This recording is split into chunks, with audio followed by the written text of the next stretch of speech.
नमस्ते दोस्तों, जय हिंद। दोस्तों, आज के इस सेशन में हम लोग नंबर सिस्टम के महत्वपूर्ण सवालों को करने वाले हैं और ये सवाल आपके हर एक एग्जाम के लिए इंपॉर्टेंट होंगे। तो चलिए दोस्तों शुरू करते हैं बिना देरी किए। यहाँ पर पहला सवाल देखिएगा। बहुत ही आसान तरीका, सरल तरीका और बेस्ट कॉन्सेप्ट हम आपको देने वाले हैं। सवाल क्या है? दो पूर्णांकों जिनका गुणनफल 24 है, उनके योगफल का न्यूनतम मान इनमें से क्या होगा? देखिए दोस्तों, बहुत बेहतरीन सवाल है, इसको ज़रा ध्यान से समझिएगा। ये सवाल तो है एकदम बेसिक सा, है ना। कह रहा है कि दो पूर्णांक है अपने पास। दो पूर्णांक हम लोग क्या मान लेते हैं? ए मान लेते हैं और बी मान लेते हैं। इन दोनों का गुणनफल कह रहा है कि 24 है। चलिए, कोई दिक्कत नहीं। अब इन पूर्णांकों का योगफल का न्यूनतम मान क्या हो सकता है? अब यहाँ से आप देखिए कि ए और बी का पॉसिबल वैल्यू क्या क्या हो सकते हैं जिनको मल्टीप्लाई करने पर 24 आ जाए।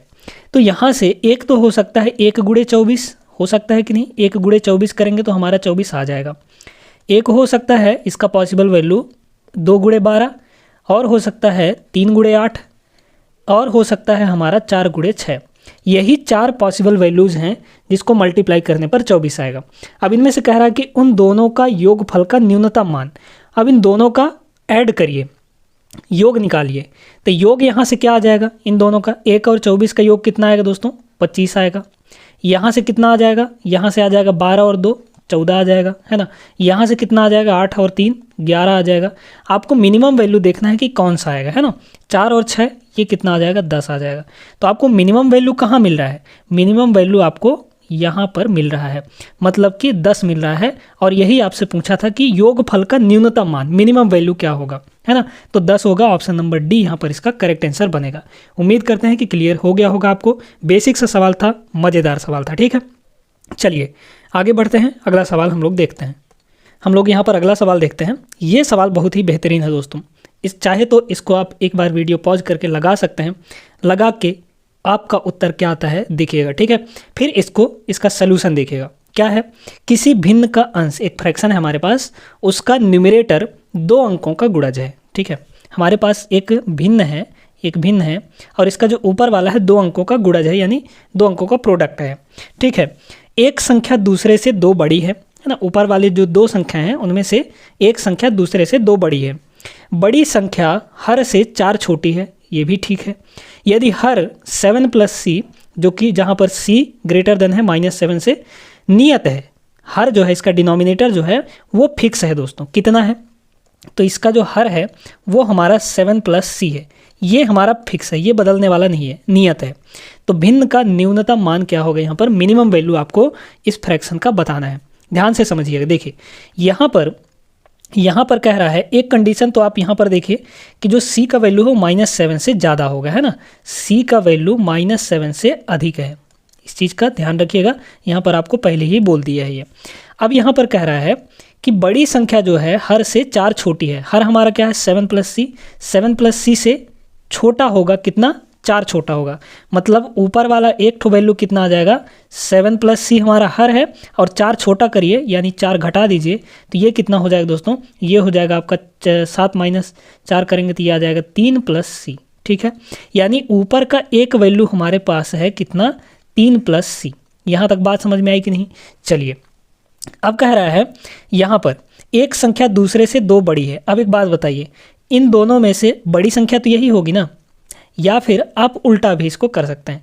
इन दोनों में से बड़ी संख्या ये होगी। अब कह रहा है कि छोटी संख्या क्या होगी? तो भाई बड़ी संख्या जो है वो छोटी संख्या से 2 बड़ी है। मतलब इसका क्या हुआ कि छोटी संख्या बड़ी संख्या से 2 कम होगी, है ना।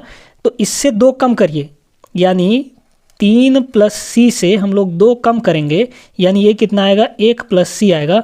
और जो छोटा वाला संख्या होगा वो 1 + c होने वाला है। बात क्लियर हो गई कि नहीं? यहाँ पर फिर से समझ लीजिए। यहाँ पर बोला है कि हर जो है वो 7 + c है, डिनोमिनेटर में 7 + c है। बड़ी संख्या हर से छोटी है, 4 छोटी है। तो बड़ी वाली संख्या ये हुई, हर से 4 छोटा, ठीक है। यहाँ तक कोई दिक्कत नहीं। अब कह रहा है यहाँ पर कि एक संख्या दूसरे से 2 बड़ी है।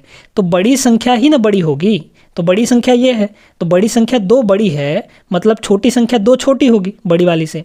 तो इससे 2 छोटा कर दीजिए इसको। अब यहाँ पर आपको देखना है कि मिनिमम वैल्यू हमको कहाँ मिलने वाला है। तो एक बात सुनिएगा, बड़े ही शानदार तरीके से हम आपको इसको बताएंगे, ठीक ना। देखिए दोस्तों, यहाँ पर जो डिनोमिनेटर है, डिनोमिनेटर वो हमेशा पॉजिटिव होगा। क्यों होगा? क्योंकि c का वैल्यू -7 से बड़ा है। c का वैल्यू -7 से बड़ा है, तो यहाँ से देखिए c और -7 को इधर ले आएंगे तो +7 और ग्रेटर देन 0 हो जाएगा। मतलब c + 7 जो है, या 7 + c कह लें, वो 0 से हमेशा बड़ा होगा। मतलब कि नीचे वाला वैल्यू हमारा क्या होगा? पॉजिटिव होगा हमेशा। ठीक है, c के किसी भी वैल्यू के लिए नीचे वाला पॉजिटिव होगा। अब यहाँ पर न्यूनतम वैल्यू कौन डिसाइड करेगा? तो न्यूनतम वैल्यू आपका ऊपर वाला डिसाइड करेगा। ठीक है, अब न्यूनतम वैल्यू कैसे निकलेगा? यहाँ पर देखिए, अगर हम यहाँ पर c + 1 को 0 के इक्वल करेंगे तो यहाँ से c का वैल्यू कितना आएगा? -1 आएगा। और यहाँ से c का वैल्यू कितना आ जाएगा? ये आ जाएगा आपका -3, अगर इसको 0 कर देंगे तो। ठीक है, अब आपको यहाँ पर एक ग्राफ बना लेना है। ऐसे जब भी प्रश्न आए तो आपको एक ग्राफ बना लेना है। ठीक है, -3 पहले होगा, यहाँ पर -3 हो गया हमारा, और -1 बाद में होगा, यहाँ पर हमारा -1 हो गया। ये संख्या रेखा है, ये आप लोग जानते होंगे। अब आपको यहाँ पर क्या करना है? चलिए -1 को थोड़ा और पास कर देते हैं यहाँ पर। ठीक है, अब देखिए दोस्तों, आपको मिनिमम वैल्यू चाहिए ना, तो मिनिमम वैल्यू कब मिलेगा? जब इन दोनों का वैल्यू निगेटिव होगा, दोनों को मल्टीप्लाई करके निगेटिव आएगा। तो निगेटिव हम कैसे पता करेंगे? देखिए, आपको क्या करना है, कुछ इस तरीके से आपको ग्राफ बना लेना है। ठीक है, इस तरीके से यहाँ पर, तो ऊपर वाले वैल्यूज़ हमारे पॉजिटिव आ जाएंगे, ये दोनों है ना। इधर -3 से पहले भी पॉजिटिव होगा और -1 के बाद भी पॉजिटिव होगा, लेकिन -3 से -1 के बीच में हमारा निगेटिव वैल्यू आएगा। निगेटिव वैल्यू मतलब मिनिमम वैल्यू। अब मिनिमम वैल्यू, सबसे मिनिमम वैल्यू कहाँ पे आएगा? यहाँ पर आएगा, मतलब बीच में आएगा। मतलब कि हम कह सकते हैं -3 और -1 के बीच में, तो -2 होगा दोस्तों। यानी c का वैल्यू जब -2 होगा तभी इसका वैल्यू मिनिमम आएगा। बात क्लियर हो गई? तो बस आपको c का वैल्यू इसमें रख देना है, आपका आंसर आ जाएगा। देख लीजिए कितना हो जाएगा। यहाँ पर c का वैल्यू रखिए -2, है ना, तो कितना हो जाएगा? 1, और c का वैल्यू -2, तो 1 - 2। ठीक है, आगे देखिए, आगे है हमारा 3 + c, यानी 3 - 2, है ना। c का वैल्यू -2 रखे दे रहे हैं। यह है 7 + c, यानी 7 - 2। ठीक है, यहाँ से 1 - 2 का मतलब हुआ -1 इंटू 3 - 2 का मतलब हुआ 1, और बटे में हो जाएगा हमारा 5, यानी यहाँ से आ गया -1/5। ये आपका मिनिमम वैल्यू है। क्या है दोस्तों? ये है आपका मिनिमम वैल्यू। ठीक है, मिनिमम वैल्यू, ये क्या है? Minimum value. तो ऑप्शन नंबर कौन सा देख सकते हैं यहाँ पर? -1/5, मतलब कि ऑप्शन नंबर डी इसका करेक्ट होगा। बात क्लियर हो गई? चलिए आगे बढ़ते हैं, अगला सवाल हम लोग देखते हैं। बेहतरीन सवाल करवाएंगे, बेस्ट कॉन्सेप्ट देंगे और ट्रिक्स भी आपको बताते चलेंगे। ठीक है दोस्तों, चलिए आगे देखते हैं। अगला सवाल यहाँ पर देखिएगा। इस सवाल का दोस्तों लैंग्वेज ही समझना थोड़ा सा मुश्किल है ना, क्योंकि सवाल आसान है, बस इसका लैंग्वेज, भाषा जो है, लिखा जो है, ये थोड़ा सा समझ लीजिए, बाकी आपका सवाल हो जाएगा। क्या दिया है?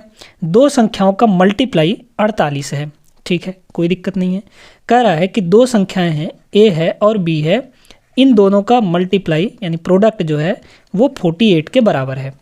कोई दिक्कत नहीं। चलिए यहाँ पर देखिएगा, यहाँ पर कह रहा है इनमें से यदि एक संख्या का तिपहिया साइकिल की पहिया से एक संख्या, है ना, एक संख्या हम मान लीजिए कि a है, a एक तिपहिया साइकिल के पहियों की संख्या से किसी पक्षी की आँख की संख्या और आपकी हाथ की उंगलियों की संख्या की 2 गुना के योग को यहाँ पर लगा है, से यहाँ पर लगा है, भाग देने पर तक को वाला हमारा हमेशा ऊपर रहता है ना भाई। अगर हम कहें कि 25 को 7 से, तो से वाला नीचे रहता है, को वाला आपका ऊपर रहता है, तो को वाला हमारा ऊपर रहेगा। मतलब यहाँ पर देखिए, किसी पक्षी के आँख की संख्या, तो पक्षी के आँख की संख्या कितनी होती है? 2 होती है। और मतलब प्लस, है ना, कि योग, मतलब प्लस योग आपकी हाथ की उंगलियों की संख्या की 2 गुनी, है ना। आपके हाथ की उंगली कितनी होती है? 5 का 2 गुना। इसके योग को किससे भाग देना है? एक तिपहिया साइकिल के पहियों की संख्या से। तो तिपहिया साइकिल यानी 3 पहिया है जिस साइकिल में, उसके पहियों की संख्या कितनी होगी? सीधा 3 होगा, है ना। तो यहाँ पर हो गया 3 को भाग देने से प्राप्त होता है। ये जो संख्या है वो इन सब से प्राप्त होता है। अब इसको सॉल्व कर लेंगे तो कितना आ जाएगा? 5 दूना 10, 10 + 2 12, 12/3 यानी कि 4। तो एक संख्या हमारा 4 है, तो दूसरा संख्या यहाँ से आप बता सकते हैं। दूसरी संख्या क्या हो जाएगी दोस्तों? तो दूसरी संख्या अगर यहाँ पे हम 4 रख दें यहाँ पे हमारा 4 हो जाएगा, तो 4 गुणे कितना का गुणा करें कि यहाँ पर 48 आ जाए, तो यहाँ पर 12 का गुणा करना पड़ेगा। यानी बी की जो वैल्यू होगी, दूसरी संख्या की जो वैल्यू होगी वो 12 होगी दोस्तों। ऑप्शन नंबर यहाँ पर सी आपका करेक्ट होगा। सवाल मज़ेदार था, बस इसमें इस लैंग्वेज को समझना था थोड़ा सा, बाकी तो सवाल आसान सा है, ठीक ना। चलिए आगे बढ़ते हैं, अगला सवाल देखते हैं हम लोग। चलिए दोस्तों अगला सवाल देखते हैं। ये सवाल बहुत ही ज़बरदस्त सवाल है ना। ध्यान से इसको देखिएगा। कह रहा है कि 121 से 1346 तक की संख्याएं लिखने के लिए एक टाइपराइटर के बटनों को कितनी बार दबाया जाएगा। एक बात बताइए, अगर हमको 426 लिखना है तो टाइपराइटर के जो बटन है उसको कितनी बार दबाना पड़ेगा? 3 बार दबाना पड़ेगा, ठीक है। तो यहाँ पर कह रहा है कि हमको 121 से 1346 तक की संख्याओं को लिखना है। 1346 तक की संख्याओं को लिखना है तो टाइपराइटर को कितनी बार दबाना पड़ेगा? ध्यान से इसको देखिएगा। देखिए दोस्तों, यहाँ पर देख लीजिए कि सबसे पहले ये निकाल लीजिए कि 3 अंकों की संख्या कितनी होंगी, है ना भाई। एक तो 3 अंक की संख्या है अगर, तो एक 3 अंक की संख्या को लिखने के लिए टाइपराइटर को 3 बार दबाना पड़ेगा, है ना। तो टोटल कितनी 3 अंक की संख्या है वो हमको पता चल जाए। तो देखिए आपको बोला है यहाँ पर कि 121 है ना, 121 से कहाँ तक? 1346 तक। यहाँ पर 121 से 999 तक ये 3 अंकों की संख्या होगी, और 1000 से लेकर कहाँ तक? 1000 से लेकर कहाँ तक दोस्तों? 1346 तक, है ना। ये 4 अंकों की संख्या होगी। तो इसमें देखिए, इसमें टोटल कितनी संख्याएं हो जाएंगी? 999 में से 121 घटाइए, कितना आ जाएगा? 999 है ना। 999 में से 121 घटाएंगे तो ये हो गया 8, ये हो गया 7 और ये हो गया हमारा 8, ठीक है। इतनी प्लस 1 और, है ना। प्लस 1 क्यों कर रहे हैं अभी आपको समझा रहे हैं। यानी टोटल 879 संख्याएं होंगी 121 से लेकर 999 तक। अच्छा, अब इसको बता देते हैं हम कैसे आया है, ठीक है। प्लस 1 क्यों किए हैं हम? यहाँ पर देखिए दोस्तों, अगर हम आपसे कहें कि 3 से लेकर 7 तक कितनी संख्याएं होंगी, तो आप कहेंगे कि यहाँ पर 7 में से 3 घटाएंगे तो आएगा आपका 4, लेकिन 4 संख्याएँ नहीं होंगी, 5 संख्याएँ होंगी। यानी 4 + 1 यानी 5 संख्याएँ। देख लीजिए, 3, 4, 5, 6 और ये 7, टोटल कितनी संख्याएं हुई? 5 संख्याएं हुई ना। यानी अंतिम में से शुरू वाले को घटाने पर और प्लस 1 करने पर उन दोनों तक की संख्याएं हमको मिलती हैं, ठीक है। इसलिए +1 किए हैं। तो 3 अंकों की संख्या कितनी हो गई? 879। 3 अंकों की संख्या है दोस्तों, 3 अंकों की संख्या कितनी है? 879, है ना। तो एक संख्या को लिखने के लिए 3 बार दबाना पड़ता है, तो 879 संख्याओं को लिखने के लिए इतना बार दबाना पड़ेगा। और प्लस अब देख लीजिए कि 4 अंकों की कितनी संख्या है। तो यहाँ पर देखिए इन दोनों के बीच का अंतर कितना है भाई? 1346 में से 1000 घटाएंगे तो 346 आएगा, और इसमें +1 करेंगे तब तो इन दोनों तक की हमको संख्याएं मिल पाएंगी। तो 4 अंकों की संख्या कितनी हो गई? यहाँ पर 347 हो गई। कितना हो गया दोस्तों? 347, है ना। 347। अब 4 अंकों की संख्या 347 है ना। 4 अंकों की संख्या कितनी है? 347। तो एक संख्या को लिखने के लिए 4 बार दबाना पड़ता है, तो 347 संख्याओं को लिखने के लिए 347 गुणे 4 बार दबाना पड़ेगा। बस इतना ही आपको करना है। इन दोनों को ऐड करके मल्टीप्लाई करके ऐड कर दीजिए, आपका आंसर आ जाएगा। अब यहाँ पर भी आपको थोड़ा सा दिमाग लगाना है ना। आप पूरा मत सॉल्व करते रहिए, क्योंकि ऑप्शंस की यूनिट डिजिट में देखिए हर जगह अलग अलग है। तो आपको यहाँ पर क्या करना है?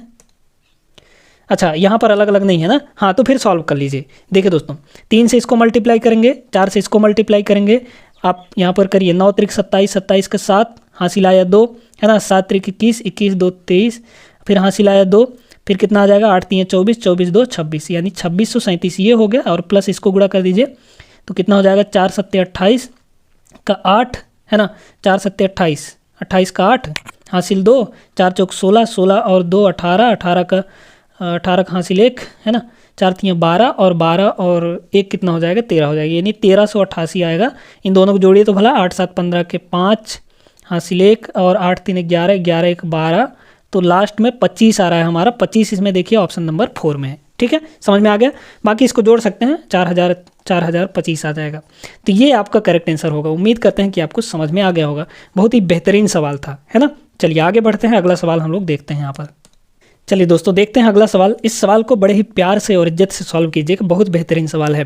325 के कितने धनात्मक गुणनखंड हैं? यहाँ पर गुणनखंडों की संख्या निकालनी है आपको।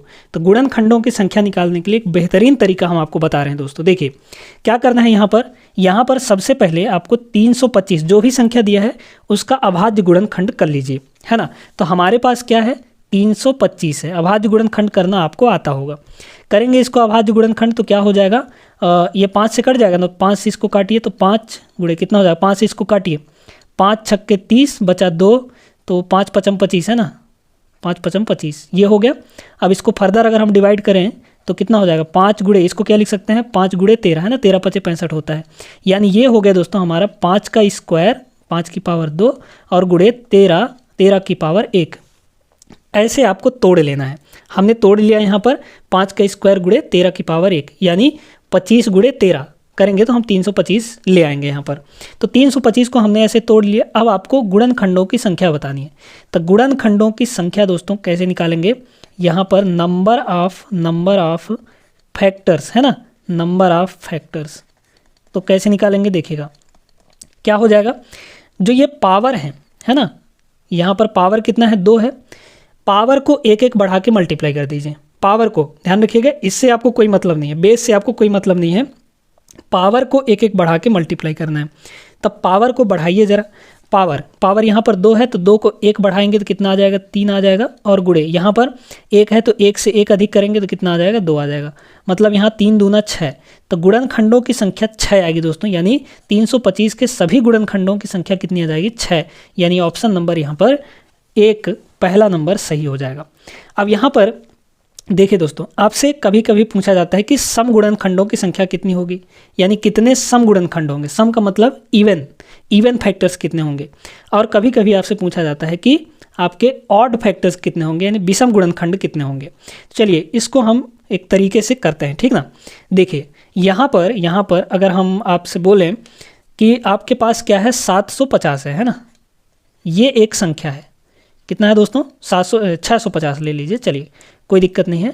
कितना ले लेते हैं हम लोग 650, ध्यान से समझते जाइएगा। 650 ये एक संख्या है, इसमें आपको निकालना है कि टोटल कितने फैक्टर्स होंगे, टोटल आपके इवन फैक्टर्स कितने होंगे, और टोटल यहाँ पर आपके जो विषम गुणनखंड है वो कितने होंगे, है ना। तीनों चीज़ आपको बताना है।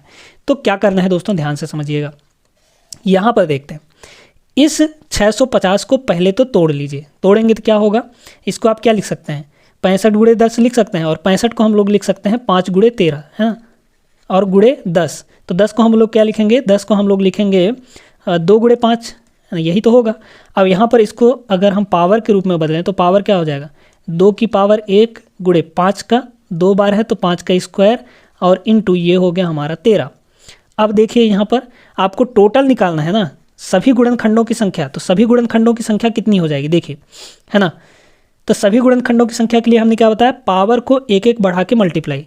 तो 1 से 1 अधिक बढ़ाएंगे 2 हो गया, यहाँ पर 2 1 3 हो गया, यहाँ पर 1 और 1 2 हो गया। इन सभी को गुणा करिए, कितना हो जाएगा, ये हो जाएगा आपका 12। तो 650 के सभी गुणनखंडों की संख्या 12 होगी दोस्तों। अब आपको बताना है कि यहाँ पर कि कितना सम गुणनखंडों की संख्या, है ना, यानी सम गुणनखंडों की संख्या मतलब कि आपको इवन फैक्टर्स के संख्याएं बतानी है, इवन फैक्टर्स। तो इवन फैक्टर्स कैसे निकालते हैं दोस्तों ध्यान से समझिएगा। इवन फैक्टर्स है ना, इवन फैक्टर्स यहाँ पर देखिए, इवन फैक्टर्स निकालने के लिए आपको क्या करना है, आपको यहाँ पर ये करना है कि जो हमारा सम संख्या यानी 2 का पावर जो है, 2 के पावर को उतना ही लेना है जितना वो है, ठीक है, उसमें नहीं बढ़ाना है। इवन फैक्टर्स अगर निकालना है यानी सम, आपको सम गुणनखंड निकालना है तो क्या करना है, जो 2 का पावर होगा दोस्तों उसको उतना ही ले लेना है। तो 2 का पावर 1 है तो यहाँ पर 1 ले लीजिए, फिर बाकी को एक एक बढ़ा के मल्टीप्लाई करिए। तो यहाँ पर 2 से 1 अधिक करेंगे तो ये हो जाएगा 3, और यहाँ पर 1 से 1 अधिक करेंगे तो ये हो जाएगा 2, यानी यहाँ पर ये आ जाएगा आपका 3 दूना 6। तो यहाँ पर सम गुणनखंडों की संख्या कितनी होगी 6। अब आपको दोस्तों यहाँ पर क्या निकालना है, आपको यहाँ पर अब निकालना है odd factors, number of odd factors यानी विषम गुणनखंडों की संख्या। तो कैसे निकालेंगे देखिएगा, विषम गुणनखंडों की संख्या निकालने के लिए आपको सम वाले को छोड़ देना है, बाकी जो बचा है उसका पावर एक एक बढ़ा के मल्टीप्लाई कर दीजिए, है ना। तो इसको एक अधिक बढ़ाएंगे, 2 को एक अधिक बढ़ाएंगे तो कितना हो जाएगा, 3 हो जाएगा, और इंटू 1 को एक अधिक बढ़ाएंगे तो ये हो जाएगा 2, यानी हमारा यहाँ से 6 आ गया। समझ में बात आई। इवन फैक्टर्स के लिए क्या करना है, 2 का पावर उतना ही लेना है जितना वो है, उसमें 1 बढ़ाना नहीं है, ठीक है, बाकी के पावर को बढ़ा देना है। लेकिन ऑड फैक्टर में जो 2 है उसको पूरी तरीके से ख़त्म कर देना है, समझा है। 2 का पावर आपको लेना ही नहीं है, यानी सम संख्या का पावर नहीं लेना है अगर ऑड फैक्टर निकालना है। ऑड फैक्टर में सिर्फ आपको ऑड नंबर्स को देखना है। बात समझ में आ गई। चलिए, उम्मीद करते हैं कि आपको क्लियर हो गया होगा। अब ऐसे कोई भी संख्या बना के दे दे, आप लोग निकाल लेंगे। समझ में बात आई। चलिए, तो यहाँ पर अगला सवाल हम लोग देखते हैं। बड़ी बेहतरीन तरीके से आपको समझा रहे हैं यहाँ पर। वीडियो पसंद भी आ रहा होगा, पसंद आ रहा हो तो वीडियो को लाइक कर दीजिए और दोस्तों के साथ शेयर भी जरूर कर दीजिएगा।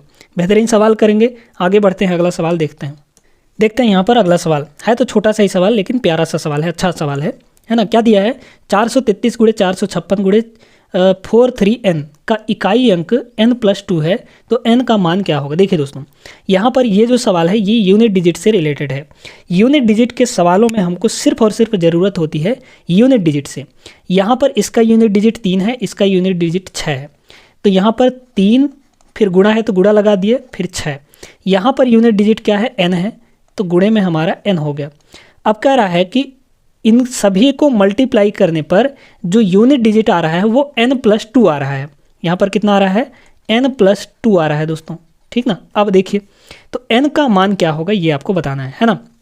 देखिए, यहाँ पर ये हुआ 6 त्रिक 18, 18 का यूनिट डिजिट 8। आपको सिर्फ और सिर्फ यूनिट डिजिट से काम करना है। इनटू यहाँ पर क्या हुआ n, और इक्वल टू यहाँ पर क्या है, n+2 है, ठीक ना, n+2 है। अब यहाँ पर देखिए दोस्तों, आपको क्या करना है, वैल्यूज़ रख के चेक करना है, ठीक है। वैल्यूज़ रखिए और चेक करिए।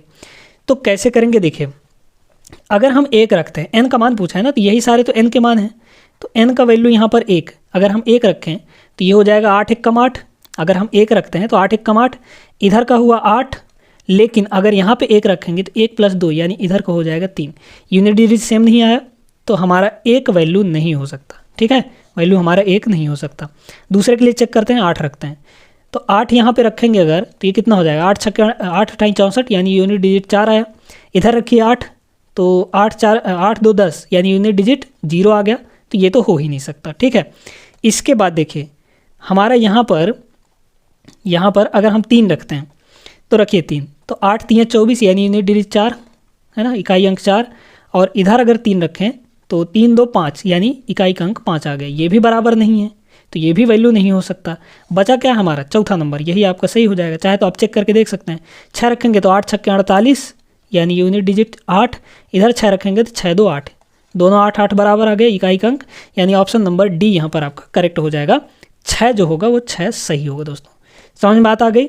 चलिए, उम्मीद करते हैं क्लियर हुआ होगा आपको। बढ़ते हैं आगे, अगला सवाल हम लोग देखते हैं दोस्तों। यहाँ पर अगला सवाल दिखने में तो बड़ा ही आसान सा सवाल लग रहा है, लेकिन आप इसको बेसिक तरीके से बनाने जाएंगे तो समय लग जाएगा, है ना। तो हम आपको एक बेहतरीन कॉन्सेप्ट यहाँ पर देने वाले हैं। देखिए, क्या है, 515 और 885 को गुणा करना है। वैसे तो आप गुणा कर सकते हैं, गुणा करने आता भी होगा, है ना, लेकिन वो बेसिक तरीका से आपको पता होगा। हम यहाँ पर तरीका बताते हैं। यहाँ पर थोड़ा इन दोनों नंबर्स को एनालाइज करिए। ये जो है दोस्तों, ये कितना है, प्लस का 15 अधिक है ना, 500 से 15 अधिक है, और ये हमारा 500 से 15 कम है, ठीक है। यानी इस 515 को हम लिख सकते हैं 500 और प्लस 15, और इस 485 को हम लोग लिख सकते हैं 500 - 15। क्या ये एक फॉर्मूला बन रहा है, a + b a - b। तो a + b a - b ये क्या फॉर्मूला होता है हमारा, ध्यान दीजिएगा। इसका प्रयोग आप यहाँ भी कर सकते हैं, है ना, सवालों को जल्दी करने के लिए। a - b ये कितना होता है दोस्तों, a का स्क्वायर - b का स्क्वायर, यही तो होता है। मतलब 500 का स्क्वायर - 15 का स्क्वायर, तो 500 का स्क्वायर कितना हो जाएगा दोस्तों, 5 × 5 = 25, है ना, 5 × 5 = 25, और 2 0 का 4 0 बन जाएगा यहाँ पर। और इसमें से माइनस b का स्क्वायर यानी 15 का स्क्वायर, तो 15 का स्क्वायर 225 होता है। इन दोनों को जब हम घटाएंगे तो ये हो जाएगा दोस्तों, 1000 में 225 गया तो आपका कितना आ जाएगा, ये आ जाएगा 775, है ना, 775, और इधर बचा 9, और ये हो जाएगा आपका 24, यानी 2,49,000 775 आपका आंसर होगा। ऑप्शन नंबर डी इसका करेक्ट आंसर बनेगा। उम्मीद करते हैं कि क्लियर हो गया होगा। तो ऐसे छोटे छोटे कॉन्सेप्ट्स अगर याद हैं आपको तो ऐसे सवालों को बड़े ही आसान तरीके से आप कर सकते हैं। आप यहाँ पर अगर बेसिक तरीका लगाने जाते हैं तो बहुत ज़्यादा समय ये आपका ले लेता, 2 से 3 मिनट, ठीक ना। चलिए तो आगे बढ़ते हैं हम लोग, अगला सवाल यहाँ पर देखते हैं। चलिए दोस्तों अगला सवाल देखते हैं हम यहाँ पर। अगला सवाल, ये सवाल तो है ज़बरदस्त लेकिन इस सवाल में कोई दम है नहीं, है ना। 1 सेकंड के अंदर ये सवाल आपका बन जाने वाला है। ऐसे सवालों को दोस्तों आप बाई ऑप्शन बनाया करिए, ज़्यादा आसान होगा, ठीक ना। कह रहा है 2 अंकों वाली एक संख्या में इसके इकाई का अंक दहाई के अंक से 2 अधिक है। इकाई का अंक जो है वो दहाई के अंक से 2 अधिक है, ये कह रहा है ना। और दी गई संख्या एवं इसके अंकों के योग का गुणनफल 460 है। वह संख्या कौन सी होगी? वह संख्या इन्हीं ऑप्शंस में से कोई एक होगा, है ना। कह रहा है कि इकाई का अंक दहाई के अंक से 2 अधिक है, तो इन सभी में देखिए कि इकाई का अंक दहाई के अंक से कहाँ पर 2 अधिक है ना। इसमें देखिए इकाई के अंक को देखिए दोस्तों 8 है, दहाई का अंक 4 है, यानी 4 से ये कितना अधिक है? 4 अधिक है ना। तो ये तो हमारा ऑप्शन नहीं हो सकता। यहाँ पर देखिए, यहाँ पर इकाई का अंक 4 है, दहाई का अंक 6 है, यानी 6 से ये 2 कम है, लेकिन हमको इकाई का अंक 2 अधिक चाहिए, है ना। ये भी हमारा ऑप्शन नहीं हो सकता। तीसरे को देखिए, यहाँ पर 4 से ये कितना अधिक है? 2 अधिक, यानी दहाई से 2 अधिक हो गया इकाई का अंक, ये हमारा हो जाएगा। इसको भी चेक कर लीजिए, यहाँ पर आपका 3 अधिक है, मतलब कि ये ऑप्शन भी हमारा नहीं हो सकता। तो 3 ऑप्शन तो आपके कट गए, बचा एक ही ऑप्शन, 46 इसका करेक्ट आंसर होगा। अब इसके अगले कंडीशन को आप वेरीफाई भी करके देख सकते हैं। तो यहाँ पर हमारे पास जो संख्या है वो 46 है। कह रहा है संख्या और इसके अंकों का योग को गुणा करें हम तो 460 आएगा। तो ये तो हमारी हो गई संख्या, और इसके अंकों का योगफल कितना होगा? अंकों को ये जोड़ दीजिए, 4 और 6 कितना हो जाएगा? 10। इसका गुणनफल देख लीजिए कितना आ जाएगा? 460 आ रहा है कि नहीं? तो ये कंडीशन भी हमारा सेटिस्फाई हो गया, मतलब कि इसका जो करेक्ट आंसर होने वाला है वो 46 होगा। बात समझ में आई कि नहीं? चलिए तो यहाँ पर उम्मीद करते हैं कि आपको समझ में आ गया होगा। बढ़ते हैं आगे दोस्तों हम लोग अगले सवाल पर, और ऐसे ही महत्वपूर्ण सवाल करेंगे इस वीडियो के अंदर, तो जाइएगा कहीं नहीं। वीडियो भले ही थोड़ा लंबा हो सकता है लेकिन सवाल आपके शानदार हैं। प्रीवियस ईयर में पूछे जा चुके सवाल सभी के सभी हम लेकर आए हैं यहाँ पर, ठीक ना। आगे देखते हैं अगला सवाल। अगला सवाल ये रहा दोस्तों। सवाल है ज़बरदस्त, एकदम बेहतरीन सवाल है। ये सवाल दोस्तों आपका रिमाइंडर थ्योरम पर आधारित है। ध्यान से इसको देखिएगा कैसे करेंगे। क्या दिया है कि ये 3 संख्याएं हैं, तीनों का मल्टीप्लाई है, और इसको आपसे 12 से डिवाइड करने के लिए बोला गया, और डिवाइड करके आपको शेषफल निकालने के लिए बोला गया यहाँ पर, ठीक है। यहाँ पर प्राप्त शेषफल क्या होगा ये आपको बताना है। देखिए दोस्तों समझिएगा, यहाँ पर हम आपको एक छोटा सा एग्जांपल लेकर समझाते हैं शेषफल कैसे निकालते हैं। ये देखिएगा, जैसे मान लीजिए कि हमारे पास यहाँ पर है 26, है ना। इस 26 को अगर हम 7 से डिवाइड करें, है ना, 26 को 7 से डिवाइड करें तो रिमाइंडर कितना आएगा? शेषफल आपसे पूछा जा रहा है यहाँ पर, ठीक है, रिमाइंडर। चलिए तो रिमाइंडर कैसे निकालते हैं भाई? 7 एकम 7, 7 दूना 14, 7 तियां 21, 7 चौके 28 हो जा रहा है, 26 से अधिक चला जा रहा है। तो 7 त्रिक 21, बचा कितना? 21 तो हो गया, बचा कितना हमारा? 5 बचा, ठीक ना। तो यही आपका रिमाइंडर हो जाएगा, यानी 5। भाई 26 माइनस 21 करेंगे तो 5 ही आएगा। तो रिमाइंडर ये हो गया दोस्तों, ठीक है ना। अब देखिए ज़रा गौर कीजिएगा यहाँ पर, अगर आपके पास ये संख्या है ना, आपको बेसिक से समझा रहे हैं, बाकी आप इस सवाल को तो आसानी से कर लेंगे अगर कॉन्सेप्ट आपको समझ में आ गया तो। देखिए यहाँ पर अगर एक संख्या ले रहे हैं हम 18 गुणे 4, और इसको हम 10 से डिवाइड कर रहे हैं, तो आपसे रिमाइंडर पूछा गया है कि भाई कितना होगा, रिमाइंडर निकालना है, ठीक है। अब क्या करेंगे आप लोग? चाहे तो 2 तरीके से इसको कर सकते हैं, है ना। काट पीट करके भी कर सकते हैं, लेकिन काट पीट करने में एक चीज़ का बड़ा खास ख्याल रखना पड़ता है, वो हम बात करेंगे अभी। और दूसरा तरीका क्या है कि आप इसको गुणा करके और डायरेक्टली 10 से डिवाइड कर देंगे तो भी आपका आंसर आ जाएगा। अगर हम मल्टीप्लाई करें तो 18 चौक 72 होगा, 72/10, है ना। ये होगा दोस्तों आपका कितना? 72/10। तो 10 सत्ते 70, है ना, 10 सत्ते 70, रिमाइंडर कितना बचा यहाँ पर? 2 आ जाएगा। तो इसका टोटल का रिमाइंडर 2 आ रहा है आपके पास, ठीक है। अब आप काट पीट करके भी थोड़ा सा इसको सिंप्लीफाई करके भी आप आंसर निकाल सकते हैं, लेकिन उसमें आपको एक बात का ध्यान रखना है। क्या रखना है? देखिएगा हमारे पास क्या है दोस्तों, ये है 18 गुणे 4/10। हम ऊपर और नीचे से कुछ ना कुछ कैंसिल कर देते हैं, ठीक है, कट तो जाएगा ही। ये भी 2 से कटेगा तो 2 दूना 4, ये 2 से कटेगा तो ये 2 पंचे 10। अब कुछ नहीं कट रहा है ना, बस इतना ही रहने दीजिए। अब देखिए दोस्तों, अभी है हमारे पास कितना? 18 गुणे 2 और बटे में कितना है आपका 10 है, ठीक ना। अब आप इस चीज़ को अलग अलग रिमाइंडर निकाल कर भी कर सकते हैं। अच्छा नीचे यहाँ पर कितना है 5 है ना, सॉरी यहाँ पर कितना है 5 है। अच्छा इसको थोड़ा सा और हम समझा देते हैं। यहाँ पर रिमाइंडर हमारा कितना आया है 2 आया है, ठीक है, इस चीज़ को ध्यान रखिए 2 आया है। हमारे पास क्या संख्या है दोस्तों 18 है, 4 है और बटे में 10 है। अब आप चाहें तो इसको अलग अलग डिवाइड करके फिर रिमाइंडर निकाल सकते हैं। देखिए 18 को 10 से डिवाइड करेंगे तो कितना आ जाएगा आपका रिमाइंडर प्लस का 8 आएगा, ठीक है भाई, 10 एक कम 10 प्लस का 8 आ गया। और 4 को 10 से डिवाइड करेंगे तो 4 जो है 10 से डिवाइड होता नहीं है ना, 4 जो है 10 से डिवाइड होता नहीं है, तो क्या हो जाएगा आपका रिमाइंडर 4 ही रह जाएगा। और ऊपर का ये कितना आ गया 8 चौक 32, अभी 10 से बड़ा ही है तो फिर से इसको 10 से डिवाइड करिए, 10 तियाँ 30, यानी रिमाइंडर कितना आ गया हमारा 2 आ गया। तो चाहे आप डायरेक्ट मल्टीप्लाई करके सभी को मल्टीप्लाई करके रिमाइंडर निकालिए या फिर एक एक करके रिमाइंडर भी आप निकाल सकते हैं। तो देखिएगा रिमाइंडर यहाँ भी 2 आया है, यहाँ भी 2 आया है, ये तो बात आपको समझ में आ गई। अब एक तरीका और है इसका, क्या तरीका, काट के भी निकाल सकते हैं, यानी थोड़ा सा और सिंपल करके इसको निकाल सकते हैं। हमने क्या किया 2 से 4 को काटा, 2 से 10 को काटा, ये 2/5 हो गया यहाँ पर। अब क्या करिए अलग अलग रिमाइंडर निकालिए। भाई 18 को 5 से हम डिवाइड करेंगे तो कितना आएगा 5 तियाँ 15 है ना, रिमाइंडर कितना बचा 3 बचा है ना, 5 तियाँ 15 भाई, 18 में से 15 गया 3 ही ना बचेगा। और 2/5 यानी 2 को 5 से भाग देंगे तो रिमाइंडर कितना बचेगा 2 बचेगा। दोनों के बीच में मल्टीप्लाई लगा है, मल्टीप्लाई लगा दीजिए। बटे में ये 5 आपका रहा आएगा, ये कहीं नहीं जाएगा, ठीक है, ये कुंभकर्ण है बैठा रहेगा। चलिए अब देखिए ये कितना हो जाएगा, ये हो जाएगा आपका 3 दूना 6 और बटे 5। अभी ये बड़ा है ना, ऊपर वाला बड़ा है तो 6 से फिर इसको डिवाइड कर दीजिए, 6 को 5 से, तो 5 से डिवाइड करेंगे तो 5 एक कम 5 बचा कितना रिमाइंडर आपका आ गया 1।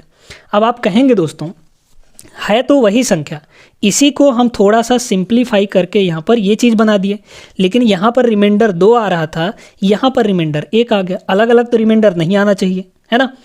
तो आपको क्या करना है, देखिए हमने यहाँ पर इसको काहे से काटा था 2 से काटा था, तो लास्ट में जब रिमाइंडर आएगा उसको 2 से मल्टीप्लाई करना पड़ेगा आपको। तो यहाँ पर रिमाइंडर कितना आ रहा है दोस्तों 1 आ रहा है, 1 को हमको 2 से मल्टीप्लाई करना पड़ेगा, तब हमारा एक्चुअल रिमाइंडर निकल कर यहाँ पर आएगा, यानी ये आपका सही आंसर होगा जो कि इसके साथ आपका मिल रहा है ना। तो यहाँ भी 2 यहाँ भी 2, समझ में आ गई। तो जिससे आप काटेंगे उसको लास्ट में मल्टीप्लाई भी करना पड़ेगा, इस चीज़ का ध्यान रखिएगा, ठीक है।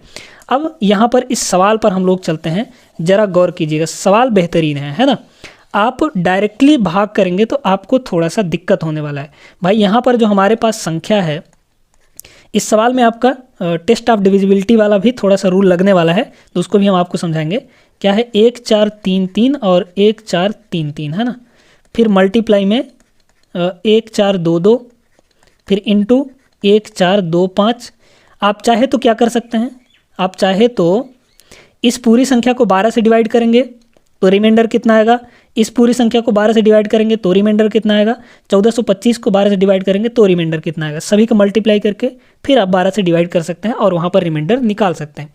लेकिन ऐसा करेंगे तो आपका समय लगेगा थोड़ा सा। एक चीज़ देखिए यहाँ पर, इस 12 को थोड़ा सा और कम कर लीजिए, काट लीजिए।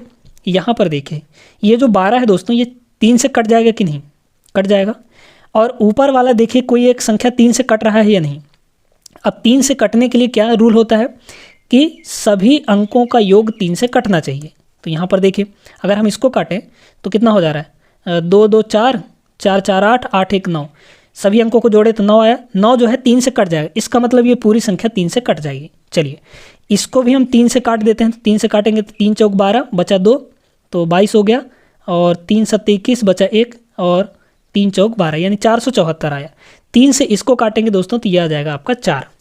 अब ऊपर में से कोई भी संख्या 4 से नहीं कटने वाली है तो ऐसे ही रहने दीजिए। अब क्या करना है, हमने किससे काटा है, 3 से काटा है ना, तो लास्ट में जो रिमाइंडर आएगा उसको 3 से गुणा भी करना पड़ेगा, इस बात का ध्यान रखिएगा। अब देखिए, अब सभी संख्याओं को 4 से डिवाइड करना बहुत आसान होता है।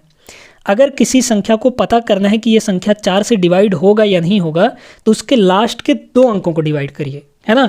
चाहे कितनी भी बड़ी संख्या हो दोस्तों, चाहे कितनी भी बड़ी संख्या हो, आपको अगर पता करना है कि ये संख्या 4 से डिविजिबल है, यानी भाग जाएगा 4 से या नहीं जाएगा, तो लास्ट का 2 अंक उठाइए और उसको 4 से भाग कर दीजिए, ठीक है। और वहीं से आप रिमाइंडर भी निकाल सकते हैं। भाई इस 48 को देखिए, 48 को अगर 4 से हम डिवाइड करेंगे तो ये 4 से पूरी तरीके से कट जाएगा। इसका मतलब इसके पहले कुछ भी रहे, ये पूरी संख्या 4 से कटेगी ही कटेगी, 4 से डिवाइड होगा ही होगा। बात समझ में आई? तो यहाँ पर इसका भी लास्ट का 2 अंक उठाइए। चलिए 33 इसको उठाए, इसका भी लास्ट का 2 अंक, इसका भी लास्ट का 2 अंक। अब आप रिमाइंडर निकाल लीजिए। तो 33 को 4 से डिवाइड करिए, 8 चौक 32, रिमाइंडर बचा 1, ठीक है भाई। 33 माइनस 32 1 बचा। ये है 74, है ना। तो 74 को 4 से डिवाइड करिए, कितना हो जाएगा? यहाँ पे 4 1 कम 4 बचा 3, तो 34 हो गया। 8 चौक 32, यानी 34 माइनस 32 कितना आ जाएगा आपका? यहाँ पे रिमाइंडर 2 आ जाएगा। आपको रिमाइंडर लिखना है क्योंकि रिमाइंडर वाला काम चल रहा है यहाँ पर, ठीक ना। तो यहाँ पे हमने लिख दिया रिमाइंडर को। यहाँ का रिमाइंडर 1, यहाँ का रिमाइंडर 2। 25 को 4 से डिवाइड करिए, 4 छक 24 बचा रिमाइंडर कितना? 1। तो रिमाइंडर हमने सबका लिख लिया। अब ऊपर में कितना है? 1 गुणे 2 गुणे 1, यानी 1 दुक्के 2, 2 1 कम 2, ऊपर आ गया 2 और बटे में आ गया हमारा कितना? 4 दोस्तों। अब इसको आपको डिवाइड करना है तो रिमाइंडर कितना आ जाएगा भाई? 2 जो है 4 से भाग तो जाएगा नहीं, तो रिमाइंडर हमारा कितना बचा? 2 बचा। अब ये जो है दोस्तों ये एक्चुअल रिमाइंडर नहीं है ना। रिमाइंडर तो है, इसका रिमाइंडर है, लेकिन आपको एक्चुअल रिमाइंडर निकालने के लिए हमने क्या बताया था? जिससे आप काटे हैं उससे मल्टीप्लाई भी करना पड़ेगा लास्ट में। तो हमारा अभी रिमाइंडर कितना आया है? 2 आया है। हमने काटा किससे था? 3 से काटा था ना। यहाँ पे भी 3 से, यहाँ पे 3 से, तो 3 से काटे थे, 3 से मल्टीप्लाई भी करना पड़ेगा, यानी ये हो जाएगा आपका 3 दूना के 6। तो एक्चुअल जो रिमाइंडर है इसका वो 3 दूना 6 आएगा। ऑप्शन नंबर डी यहाँ पर आपका सही उत्तर बनेगा। कमाल का था ना, एकदम बेहतरीन कॉन्सेप्ट था, ठीक है। अगर मज़ा आया हो तो वीडियो को लाइक कर दीजिए, ठीक है। अभी तक नहीं किए हैं तो आप कर ही दीजिए। बात समझ रहा है? चलिए, उम्मीद करते हैं साथियों कि ये सवाल आपको क्लियर हुआ होगा। बेहतरीन सवाल था। आपके यहाँ पर एसएससी में भी पूछा जा चुका है ये सवाल, और दिल्ली पुलिस में भी पूछा जा चुका है। तो उम्मीद करते हैं कि आपको मज़ा आया होगा इसमें। बढ़ते हैं आगे, हम यहाँ पर कुछ और सवाल देखते हैं, बेहतरीन सवाल।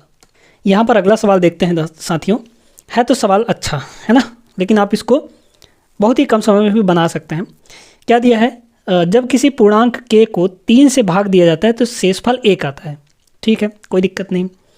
अब इसमें कह रहे हैं कि k+1 को 5 से भाग देने पर शेषफल 0 आ जाता है। यहाँ पर देखिए दोस्तों, आपको k का वैल्यू बताना है, नहीं, यानी जो ऑप्शंस में दिए हैं ये k के मान हैं। तो अगर हम देखें कि k+1 यानी 1 जोड़ने पर वो 5 से कट जाता है ना। अगर इन चारों ऑप्शंस में देखें तो कौन सा ऐसा ऑप्शन होगा जिसमें 1 जोड़ने पर वो 5 से कट जाएगा? बाई ऑप्शन चेक करिए, बहुत आसानी से हो जाएगा। अगर इसमें हम 1 जोड़ें तो ये 63 हो जाएगा, 5 से नहीं कटेगा। 5 से वही संख्या कटता है जिसके इकाई के अंक में 0 हो या इकाई के अंक में आपका 5 हो, वही संख्या 5 से कटेगा, ठीक ना। तो यहाँ पर k+1 किए 63 आया, 63 को 5 से काटेंगे तो नहीं कटेगा, मतलब ये हमारा नहीं होगा। क्योंकि भाई देखिए ना, कह रहा है कि k+1 को 5 से भाग देने पर शेषफल 0 आता है। शेषफल 0 आने का मतलब ये है कि वह संख्या पूरी तरह कट जा रही है, पूरी तरीके से विभाजित तो हो जा रही है। इसका मीनिंग ये है। यहाँ पर देखिए, इसमें 1 जोड़ेंगे तो ये 64 आएगा, ये भी हमारा 5 से नहीं कटेगा, तो ये ऑप्शन भी नहीं हो सकता। 64 को देखिए, इसमें 1 जोड़ेंगे तो ये हमारी संख्या 65 हो जाएगी, और 65 जो है चूँकि 0 इकाई के अंक में 5 आया है तो ये 5 से कट जाएगा, मतलब ये ऑप्शन हमारा हो सकता है। इसको भी चेक कर लीजिए। 65 में 1 जोड़ेंगे तो ये हो जाएगा आपका 66, जो कि 5 से नहीं कटेगा, तो ये ऑप्शन भी आपका कट गया। 3 ऑप्शन आपके कैंसिल हो गए, बचा एक ही ऑप्शन, यानी ऑप्शन नंबर सी यहाँ पर करेक्ट आंसर बनेगा। 64 इसका करेक्ट आंसर होगा। अब यहाँ पर एक कंडीशन भाई और भी दिया था कि k को 3 से भाग दिया जाता है तो शेषफल 1 आता है। अगर हम 64 को 3 से डिवाइड करें तो क्या हमारा यहाँ पर शेषफल 1 आएगा? बिल्कुल आएगा। देख लीजिए भाई, 3 दूना 6 है ना, 3 दूना 6 और 3 1 कम 3 बचा कितना? 1 बचा ना, यानी रिमाइंडर कितना आया हमारा यहाँ पर? रिमाइंडर आ गया 1। तो ये कंडीशन भी हमारा सेटिस्फाई हो गया, मतलब ऑप्शन नंबर यहाँ पर सी दोनों कंडीशंस को सेटिस्फाई कर रहा है, यही आपका करेक्ट उत्तर बनेगा। तो चलिए दोस्तों, आज के इस वीडियो में बस इतना ही। उम्मीद करते हैं कि ये सेशन आपको अच्छा लगा होगा, पसंद आया होगा। वीडियो पसंद आया तो वीडियो को लाइक कर दीजिए और चैनल को भी ज़रूर सब्सक्राइब कर लीजिएगा, बेल आइकन ज़रूर दबा दीजिएगा। हमारा एसएससी का मैथ्स प्रैक्टिस बैच जो चल रहा है, इसका ये दूसरा वीडियो था और इस वीडियो में बेहतरीन सवाल हमने किए हैं। ठीक है, ऐसे ही डेली प्रैक्टिस हम आपको करवाएंगे। आप अपनी तैयारी मजबूत कर सकते हैं ये सीरीज़ को फॉलो करके। यूट्यूब पर बिल्कुल फ्री ऑफ कॉस्ट चल रहा है, तो आपको कुछ भी पे करने की ज़रूरत नहीं है। आप आसानी से बेसिक से मैथ्स सीख सकते हैं, चाहे वो कोई सा भी एग्ज़ाम हो। हमारा मैथ्स फाउंडेशन बैच भी चल रहा है, जिसमें हम नंबर सिस्टम शुरू से पढ़ा रहे हैं, बेसिक से पढ़ा रहे हैं। तो अगर आप वहाँ पर बेसिक से मैथ सीखना चाहते हैं तो उसको भी ज्वाइन कर सकते हैं। ठीक है, वो भी यूट्यूब पर। भाई यूट्यूब पर जो भी चलेगा वो फ्री ही चलेगा, आपको पता ही है ना। तो सब कुछ फ्री चल रहा है। फ्री में आप अच्छे से पढ़िए, क्वालिटी के साथ पढ़िए, बेस्ट कॉन्सेप्ट एंड ट्रिक्स के साथ पढ़िए। आगे मिलते हैं दोस्तों अगले वीडियो में। तब तक आप लोग सभी पढ़ाई लिखाई ढंग से करते रहिएगा, अपना ख्याल भी रखिएगा, अपने स्वास्थ्य का ख्याल भी रखिएगा। जय हिंद।